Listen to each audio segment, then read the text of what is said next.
Good evening to all of you guys. कैसे आप सब? आशा और उम्मीद करता हूं कि आप सब होंगे लाजवाब शानदार। तो प्यारे साथियों, स्वागत करता हूं बिहार के सबसे विश्वसनीय परिवार पर, जहां पर आपको हम देते हैं quality content for your better future. तो प्यारे साथियों, स्वागत करता हूं मैं बेटा आपका शिक्षक शुभम सर। आज की क्लास में आज आपको ऐसे टॉपिक के बारे में बताने जा रहा हूं जो कि आपके एग्जाम के लिए मोस्ट इंपॉर्टेंट है। साथ में एक ऐसा चैप्टर जिसके क्वेश्चन, जिसकी समरी हर बार रहती है वायरल। तो यहां पे ये मैं बोल सकता हूं कि वायरल क्वेश्चन है, या फिर ये बोल सकते हैं कि वायरल समरी है, क्योंकि हर बार इसका जो वेटेज होता है ना एग्जाम में, ये बहुत ज्यादा होता है। क्योंकि ये चैप्टर का नाम क्या है? Sweetest love I do not go. हे मेरी प्रिय, मैं तुमको कहां छोड़ के जाने वाला हूं। मैं आपको इस चैप्टर को बहुत ही शानदार तरीके से पढ़ाया हूं। प्लीज जाके प्लेलिस्ट में देख लेना एक बार बेटा, इस चैप्टर को देख लेना, क्योंकि ये मोस्ट इंपॉर्टेंट चैप्टर है आपके एग्जाम के पॉइंट ऑफ व्यू से। साथ में इसकी मैंने एमसीक्यूज भी करा दिए हैं, ठीक है। इसके मैंने जो एमसीक्यूज होते हैं वो भी मैंने कराया। अब इसके सब्जेक्टिव की बारी है। अब आपको सब्जेक्टिव मतलब एक चैप्टर पूरा किस किस लेवल पे, समरी लेवल पे, सब्जेक्टिव लेवल पे और ऑब्जेक्टिव लेवल पे क्या है, कंप्लीट हो जाएगा। मतलब फुल्ली कंप्लीट। अब first chapter will be here after some time, कुछ समय बाद आपके सामने होगा। तो प्यारे साथियों, प्लीज एक बार सेशन को फटाफट लाइक करेंगे, सब्सक्राइब करेंगे, शेयर करेंगे, जो भी है सारे बच्चे कर देंगे, जिससे कि आपकी आगामी तैयारी बिल्कुल शानदार हो। और प्रीवियस ईयर का पेपर उठा के देख लेना, क्वेश्चन आया है, क्वेश्चन आए हैं और हर बार आते हैं, ठीक है। आइए शुरुआत करते हैं बेटा क्लास की। तो प्यारे बच्चों, sweetest love I do not गो, इसके राइटर, इसके जो पॉइंट है वो कौन है हमारे? वो एक प्यारी सी कवि है, जिसका नाम क्या है? जिसका नाम है जॉन डन। और एक क्वेश्चन आपको बता देता हूं मैं कि जॉन डन को कौन सा कवि बोला जाता है। तो इनको हम क्या बोलते हैं?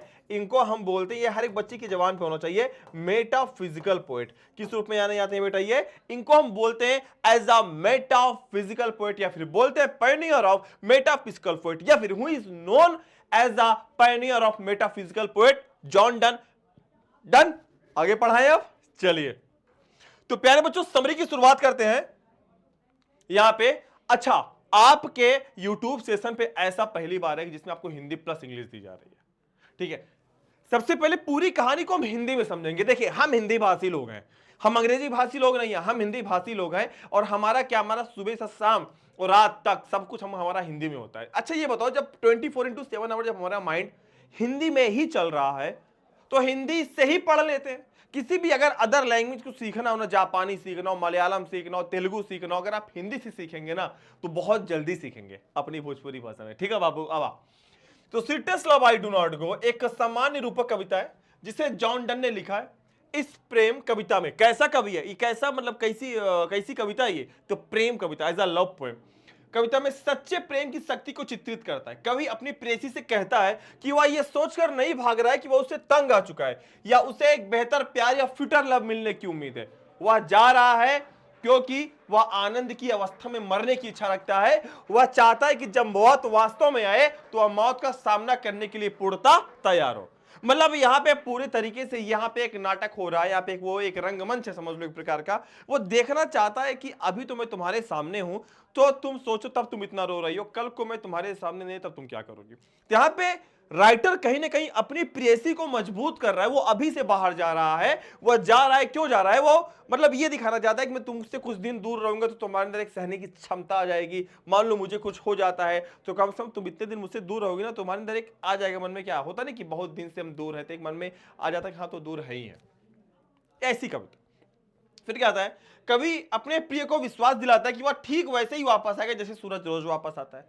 कवि उससे वादा करता है कि उसकी वापसी सूरज से भी तेज होगी, क्योंकि उसके पास एक लौटने की वजह है, और वो हो तुम। गाना नहीं सुना कि मैंने जिसको दिल ये दिया है, मैंने जिसको प्यार किया है, वो हो तुम, वो हो तुम, वो हो तुम। वो वजह कौन है? गाना भी आता ना कि वजह तुम जो हो, वजह तुम हो। कौन? एनी। एनी मोर है ना इसकी वाइफ का नाम, एनी। वजह तुम हो, इसलिए मेरा आना लाजमी है, ठीक है। अगला क्या कहता है? कवि अपनी प्रेमिका से कहता है कि वह उसके जाने का शोक ना मनाए। भाई तुम दुखी ना हो, तुम्हारा मन व्यथित हो जा रहा है, मत दुखी हो, मैं हमेशा तुम्हारे आसपास ही मौजूद रहूंगा, क्योंकि हम दो जिस्म एक जान है। हमें कोई क्या कर सकता, हमें कोई अलग नहीं कर सकता। बिकॉज क्यों? क्योंकि हम एक दूसरे से सच्चा प्यार करते हैं। और सच्चे प्रेमी कभी अलग नहीं होते हैं, बाई बॉडी वो अलग हो सकते हैं, बट बाई सोल वो क्या होते हैं, हमेशा एक दूसरे के साथ रहते हैं। ये प्यारी सी कविता बेटा, जो कि लास्ट में क्या निष्कर्ष देता है कि प्रेम कैसा है, प्रेम अजर और अमर होता है, कभी मरता नहीं है। गाना था ना, चाहे लाख तूफान आए, चाहे जान भी अब जाए, मिलके पड़े जहर पीना फिर भी, क्या मिलके ना होंगे जुदा, आ कसम, यही है कि मिलके ना होंगे जुदा, आप कसम खा ले, तुझे ना देखूं तो चैन मुझे आता नहीं है। एनी कह रही है जॉन के लिए, ठीक है। तो बड़ा पूरा का पूरा जो कविता है, पूरे के आपने बहुत सारी मूवीज देखी होंगी, आपने बहुत सारे यहाँ पे रोमांटिक मूवी देखी होंगी या लव स्टोरी देखी होंगी, तो आपको चीजें यहाँ पे मिल जाएंगी, ठीक है। चलिए, तो यहां पे क्या है, sweetest love I do not go is a metaphysical poem written by John Donne. In this love poem the poet portrays part of, यहां पे पोर्ट नहीं बेटा पार्ट है, ठीक है, थोड़ा सा नोटिस करेंगे यहां पे क्या है, sorry sorry sorry sorry sorry I am sorry, क्या है, part the power of true love. The poet tells his beloved that he is not running away thinking that he is fed up with और he is expecting a better love or fitter love. He is going, वहां जा रहा क्योंकि he is a desire to die in this state of bless.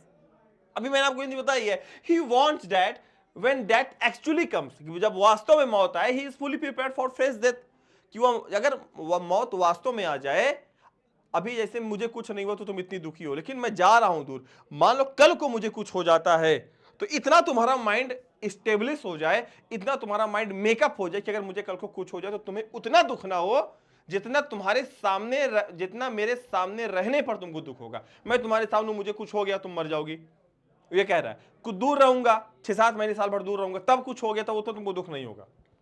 The poet assures his beloved that he will come back exactly as the sun comes back every day. The poet promises him that his return will be faster than the sun because he has reason to return soon. The poet tells his beloved not to mourn his visit. कहता है कि उसके जाने का शोक ना, mourn का मतलब होता है कि उसके जाने का शोक ना मनाओ। The pain of the poet is also distressed by singers. क्या कहता है कि राइटर का जो पेन है ना, दर्द दर्द दर्द दर्द होता है, दर्द होने दो, चैन होता है, चैन खोने दो, यही है। दर्द तो हो रहा है, होने रहा है तो होने दो, तैर क्या कर सकता हूं, जाना तो है, तुम रो मत, ये तुम्हारे आंसू मुझे रोक रहा है, नहीं मत रो, मैं कह रहा हूं ना, आई विल कम बैक, मैं आऊंगा, लेकिन तुम मत रो, तुम्हारे आंसू मेरे पैरों की बेड़ियां हैं, तुम्हारी आहें मुझे रोक रही हैं। तो ये जो तुम्हारा जो ये जो फिजिकल जो एक्टिविटीज है ना कहीं it is stopping me right now, या मुझे अभी रोक रहा है, कमजोर मत करो मैनी प्लीज। क्या कहता है, he tells her that he will be present with him, both souls are connected to each other, दोनों आत्माएं मतलब दोनों एक दूसरे से जुड़े हैं, so there is no question of separation, इसलिए अलग होने का कोई चांस ही नहीं बनता है। So there is no question of separation का मतलब क्या, इसलिए अलग होने का कोई चांस ही नहीं बनता है। फिर क्या कहता है, there is a no question of death, मौत का सवाल नहीं पैदा होता है। The poet finally concludes that love is immortal, कि प्रेम अजर और अमर है। सबको समझ में आया, लव यू। अगला क्वेश्चन देखते हैं। चलिए, अब यहां पे हम बात करेंगे बेटा सब्जेक्टिव क्वेश्चन की बात करेंगे यहां पे, ठीक है। समरी तो बेटा हमारा हो गया यहां पे, ठीक है। हम बात करेंगे बेटा किसके, हम क्वेश्चन आंसर की बात करेंगे। आइए देखते हैं क्वेश्चन आंसर में क्या हो सकता है।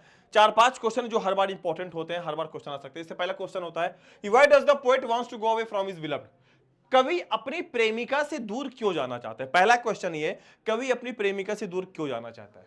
तो राइट आंसर क्या होगा, हिंदी भी लगा दिया है ताकि तुम हिंदी जब पढ़ लोगे, wants to go away, away का मतलब दूर, फ्रॉम हिज बिलव्ड अपनी पत्नी से, ये कोई नहीं बताएगा आपको ऐसा।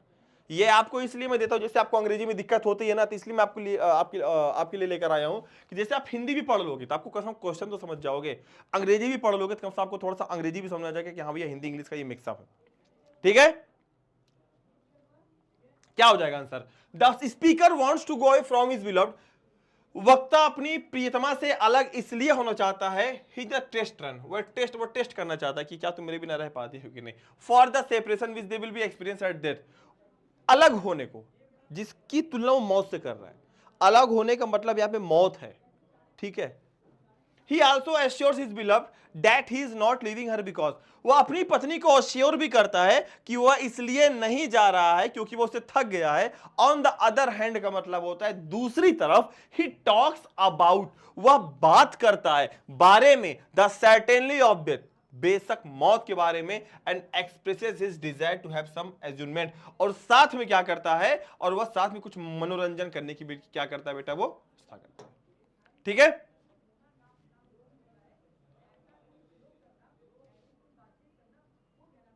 चलिए अगला क्वेश्चन है, कवि अपनी तुलना सूर्य से कैसे करता है बेटा। यहां पे कवि अपनी जो तुलना है सूर्य से कैसे करता है, ठीक है, तो यहां पे क्या हो जाएगा, कवि कहता है कि सूरज के पास भले ही समझ ना हो फिर भी उसकी चाहत होती है, और वह एक प्रियतम वह फिर भी वापस आ जाता है, मतलब उसके पास एक प्रियतमा नहीं फिर भी वापस आ जाता है, मैं क्यों नहीं कर सकता जबकि मेरे पास, कवि के पास में सब कुछ है। राइटर कहता है the poet says that even if the sun does not have sense, कहता है कि सूरज के पास क्या है, कोई सेंस नहीं है। He desire is the beloved, he had desire, उसके पास एक डिजायर है, and a beloved he comes back again, then why can't I whereas as thou have everything। Writer ये कहता है कि भैया जब उसके पास कुछ नहीं है फिर भी वो आता है, तो मेरे पास तो सब कुछ है, तो मैं क्यों नहीं आ सकता हूं। ठीक है बेटा, अगला क्वेश्चन है, इन वॉट वे, किस रास्ते में, किस तरह से, द लवर्स रिमेन यूनाइटेड, कि जो प्रेमी युगल होते किस प्रकार से एक रह सकते हैं। It's ageless, actually the poet, poet कहता है कि the one who are true lovers, the one who are, एक जो सच्चे प्रेमी होते, दे नेवर पार्ट अवे, वे कभी अलग नहीं होते हैं, या फिर दे ऑलवेज रिमेन अलाइव, वो हमेशा जिंदा रहते हैं। बेटा बहुत ही सिंपल सा आंसर था इसका। कभी कभी कुछ क्वेश्चन के आंसर बड़े सिंपल होते हैं, कुछ क्वेश्चन के आंसर थोड़े से टफ होते हैं, बट हमको उतना ज्यादा फोकस नहीं उस पर नहीं करना कि टफ है इजी है। एग्जाम में तो सब कुछ इजी है, सब कुछ टफ है, ठीक है, नहीं पढ़ा तो सब कुछ टफ ही है। अगला क्वेश्चन देखते हैं बेटा यहां पे, what makes man's power feeble, what makes, ऐसी कौन सी चीज है जो मनुष्य की शक्ति को कमजोर करती है। अब देखना बड़ा प्यारा आंसर है, क्या इंसान की एक कमजोरी होती है, पहले हिंदी देख लेते, कि वह अपनी बुरी किस्मत के आगे घुटने देते। सही बात है, हमारे पास दुख नहीं आता है, मोहल्ला गा देते हैं, अरे हमारे भैया, अरे हमारे दुख आई यार, हमारे क्या चीनी ना हो, अरे हमारे क्या नमक चाय पत्ती ना हो। और मजबूत वो होते हैं ना कि सूखी रोटी भी खा के निकलेंगे, चेहरे पे तेज सूर्य जैसा रहता है। यही इंसान की सबसे बड़ी कमजोरी होती है, वह उसका सामना करने की क्षमता खो देता है, यहां तक कि वह अपने सौभाग्य का लाभ नहीं उठाता। अब देखो अर्थात क्या है, a man has the weakness that he Niels down before his bad luck, वह घुटने टेक देता है अपने बुरे किस्मत के आगे। He loses ability to face it, वह सारी एबिलिटी को खो देता है कि वह दुख का सामना कर पाए। Even he does not take a profit is a good fortune, कहता है कि जब उसके पास अच्छे दिन होते हैं तो उन अच्छे दिनों में भी क्या करता है, अपनी अच्छी किस्मत के आगे भी अपनी चीजों का फायदा नहीं उठा पाता है। यहां पे राइटर का कहने का तात्पर्य ये, ठीक है। थैंक यू सो मच चलिए बेटा, बहुत अच्छे। अगले क्वेश्चन की तरफ बेटा हम बढ़ते हैं, लास्ट क्वेश्चन हमारा ये है, क्या कवि को कोई दूसरी महिला मिल गई है, क्या वह इस संसार से आशा रखता है। बड़ा प्यारा क्वेश्चन है, has the poet found another lady, no, पहला आंसर क्या होगा, नो, नहीं। The poet has not found, the poet has not, poet नहीं पाया है, एनी का मतलब कोई, अदर लेडी का मतलब होता है कोई अन्य महिला उसके पास नहीं है, nor the hopes from his word, ना ही उसको उम्मीद है किसी दुनिया से। He loves only his beloved, वह अपनी केवल एनी को प्यार करता है, and others to her love, क्या, एंड हर टू लव, और क्या करता है, और उससे सच्चा प्रेम करता है। तो राइटर यहां पे कहता है नहीं, कवि को, the poet has not found any other lady, ठीक है, nor he hopes from his word, अगर तुमको लगता है कि इस दुनिया संसार उसे बहुत प्यार देगी तो ऐसा भी नहीं है। ही लव्स ओनली हिज बिलव्ड, और केवल अपनी प्रीतमा को प्यार करता है, एंड हर ट्रू लव, और उसे सच्चा प्रेम करता है। तो प्यारे साथियों, ये 5 क्वेश्चन थे जो कि आपके एग्जाम के लिए मोस्ट इंपॉर्टेंट है, यह क्वेश्चन पूछे भी गए हैं, साथ में समरी लीक है, अभी से बता दे रहा हूं, समरी आ सकती है, क्योंकि ये जो पहला चैप्टर होता है ना बेटा, मोस्ट इंपॉर्टेंट चैप्टर होता है, ठीक है। और एक क्वेश्चन आपके लिए मैं देता हूं जाते जाते, क्वेश्चन ये है कि John Donne,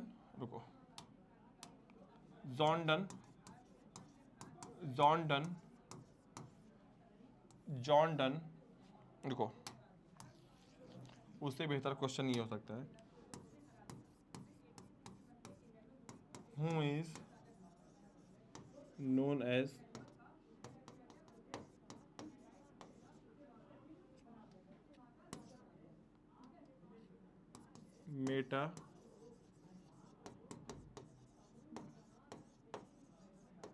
metaphysical poet, who is known as the metaphysical poet. इसका आंसर सारे बच्चे मुझे क्या करेंगे, कमेंट बॉक्स में कमेंट करेंगे। सारे बच्चे क्या है, सारे बच्चे क्या करेंगे, मुझे कमेंट बॉक्स में कमेंट करेंगे, ठीक है। आपके कमेंट का इंतजार रहेगा, ठीक। Who is known as a metaphysical poet, किसको मेटाफिजिकल के तरफ में आना गया। तो प्यारे साथियों, मिलूंगा अगली बार अगले चैप्टर के सब्जेक्टिव को लेकर। तब तक के लिए wish you all the best, thank you so much. जाते जाते बेटा सेशन को एक बार लाइक सब्सक्राइब शेयर जरूर करके आना, ठीक है। तब जैसी लगी हो क्लास प्लीज कमेंट करना। तब तक के लिए जय हिंद।